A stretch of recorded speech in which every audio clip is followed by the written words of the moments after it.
Hello everyone. Welcome back to the channel. My name is Andre and I'm your bookworm. And today we are back again into science fiction, as you can see by the books behind me. And we are reviewing Howling Dark by Christopher Ruocchio. Yes, I finally picked back the Sun Eater series after reading the first one quite a few months ago. And now I'm picking up the second one. Of course, if I've read the first one, you can check out the review here on the channel through the thumbnail or the cards up above. And like I said, this Sun Eater series is composed of 7 books. The 7th one, I'm pretty sure it has been published, or it's very close to its publishing. So you can read them all. It's a finished series. It also has a few short stories available. And this one, the second one, was published in 2019. And I know in my first review, I mentioned that this book was this book was self-published, but actually it was traditionally published. Some of the short stories were self-published, but not that it matters much because this book in the end received a huge amount of fame, both on BookTube and BookTok. So it got what it deserved, which was a great success. In regards to scores and ratings, on Goodreads, Howling Dark has over 26,000 ratings with an average score of 4.35 out of 5. And if you know me, if you've been on the channel here a bit, you know very well that having a score this high for science fiction is kind of crazy because science fiction on Goodreads tends to have between, I would say, 3.8 to 4.1 max, and the 4.1s are very, very good. However, to have a 4.35, it means that the fans are really enjoying. Also, I think partially because this is a bit of sci-fantasy, which is a binding of science fiction and fantasy, and so it kind of appeals to both crowds. But at the same time, it might have the complete opposite effect, which is to alienate both of the science fiction crowd. So it seems like this one has the right composure to both. So let's get on with the housekeeping items. You know what I'm going to do. First is read the synopsis for this book so that we can all be on the same page about what the book is about. And afterwards, we're going to just go through the scores for the first book so we can all be. But anyways, if you don't want to hear any of this, you can just skip to the next timestamp and it will jump into our categories, starting with plot, of course, and you'll get right into the details. Otherwise, stick around and you shall hear me. The second novel of the galaxy-spanning Sun Eater series merges the best of space opera and epic as Hadrian Marlowe continues down a path that can only end in fire. Hadrian Marlowe is lost. For half a century, he has searched the farther suns for the lost planet of Vorgosos, hoping to find a way to contact the elusive alien Cielsen.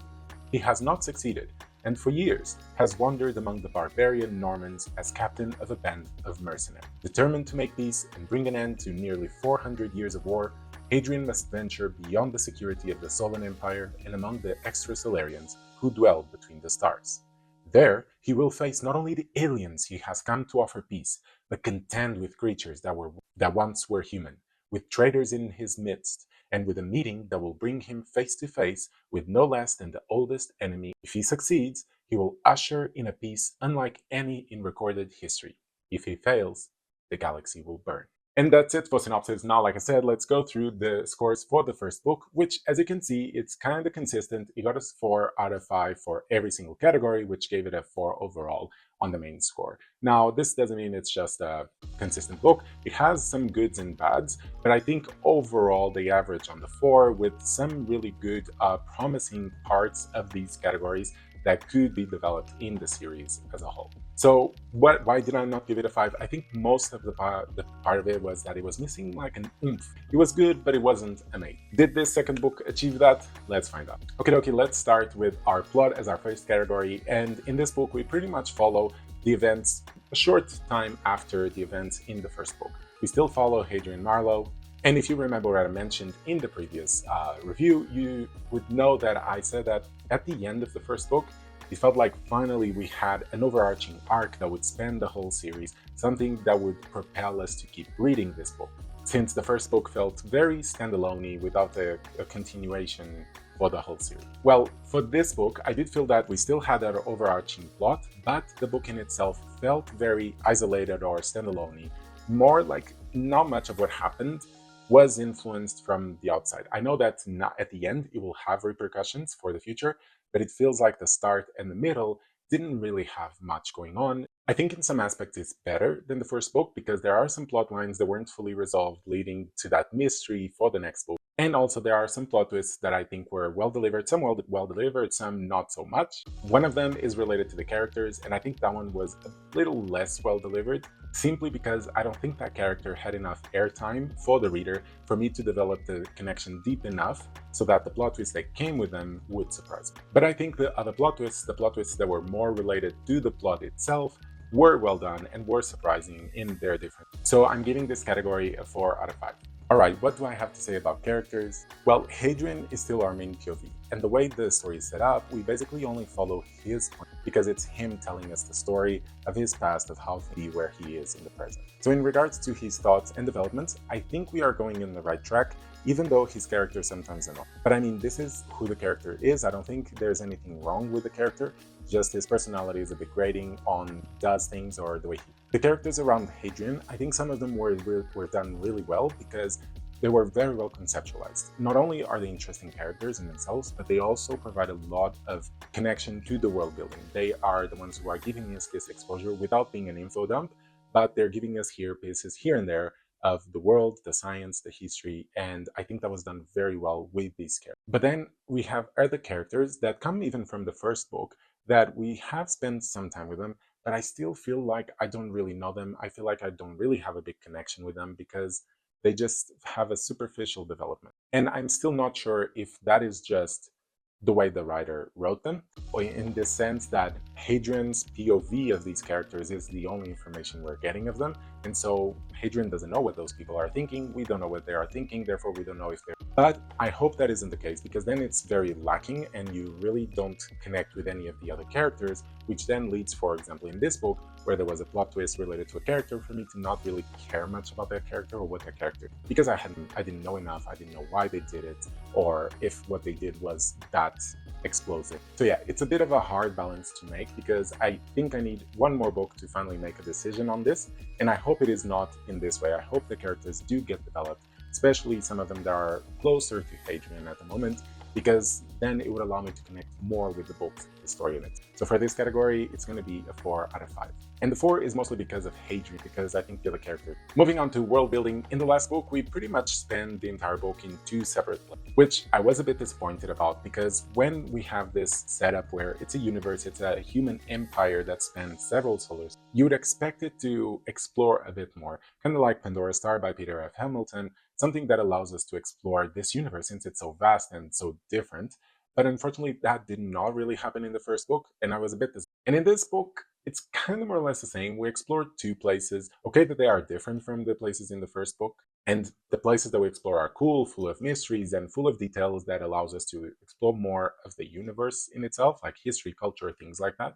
But at the same time, because we are so only exploring these certain pieces, it feels like the rest of the universe is quite bare, or just as and not really fleshed out. This is also because Christopher Ruocchio writes in a way that for me falls in between. Because I mean, you can spend the whole time in one city or one planet and feel like that planet is very vivid and it's almost like a character in it. And I mentioned a lot of times, for example, Perdido Street Station by Chenemyeville.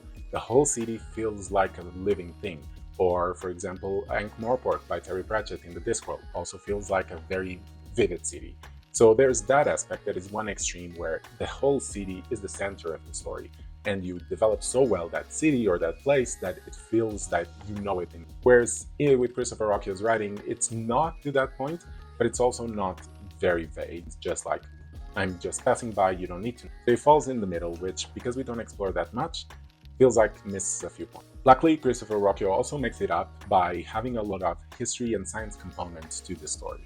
I think these 2 things give a lot of depth to the universe and to the characters, which I think if we didn't have those two aspects, like the science and the history, it would feel very bare and very superficial. And I think it was great that one of the characters in this book, the Undying, which I shan't reveal much about them, but it was good that this character was the one delivering a science or universe aspect of the story, because it made a lot of sense, it was coherent with the world, so it was good because of it. And at the same time, it's giving us a unique character that has a lot of things to say, but not always says them due to their reasons, and I won't reveal which ones, but you get what I mean. It's a good character, it was well done, and it also delivered a lot of the world building part of it. So there's this joining of these categories that makes it a good thing. So for this category, I'm going to give it a 4 out of 5. Again, I think it misses that last point due to the superficiality of the universe itself, of the world, so it doesn't feel very built. Hopefully it will improve. The last of our technical categories is writing style, so let's go on with it. Okay, so Christopher Ruocchio has a very interesting writing style.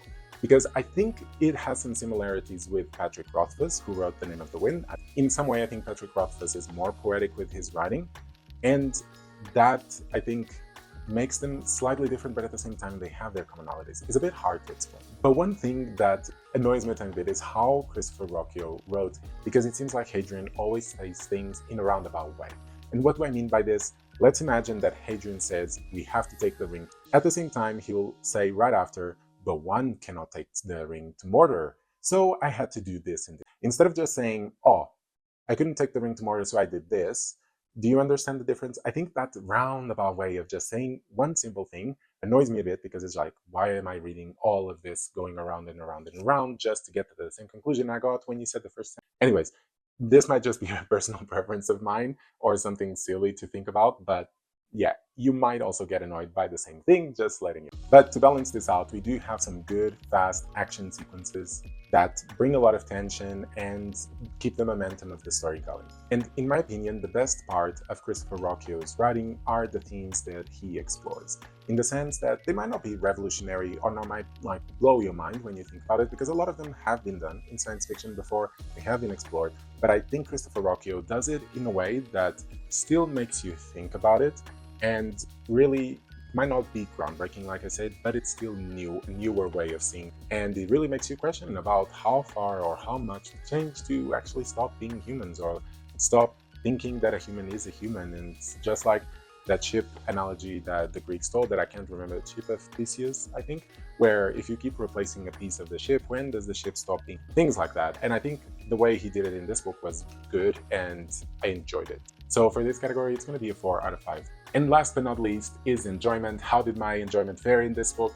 It was okay. I was never amazed by the book or excited to read it, but at the same time, I wasn't trying to not read it or go read other things because I was feeling. I think the book had its ups and downs, and for me, one of the most exciting parts was things related to the Undying, because it was a new character. It was bringing a lot of information that I didn't know it, so I was curious to read more about.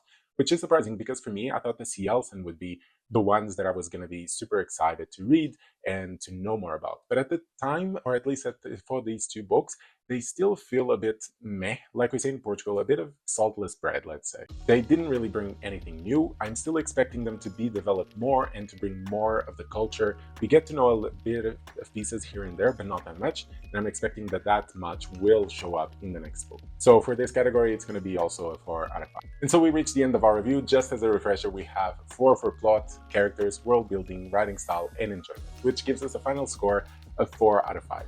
As you can see, it's kind of been amazing how the first 2 books got exactly the same scores in all the categories. Usually there's some fluctuations. It either improves in some or gets worse in some others. So having this consistency is good in its own way. I mean, the score wasn't as great as the Goodreads. I don't think this book is as good as a 4.35, comparing with other books where I would give a 4.2, 4. But I mean, that's what the majority of people think. You might not agree with me, and if you don't, please comment down below, because this is what I am interested about discussing and what makes them special for some compared to others. My only hope is that the book doesn't stay like this forever. I hope we have some fluctuations, hopefully upwards, where the plot gets more in the characters as well. The world building gets developed a tiny bit more, because I think it's just missing this here and there. And I think some of these categories could almost be a 4+, but at the moment I feel like they are a 4, because there's still a few things bringing the score down. But again, let me know what you think. Have you read this book? Did you enjoy it? Did you not? Comment down below. And if you are new, don't forget, subscribe, like the content, and you shall be seeing me on Thursdays, and see you soon.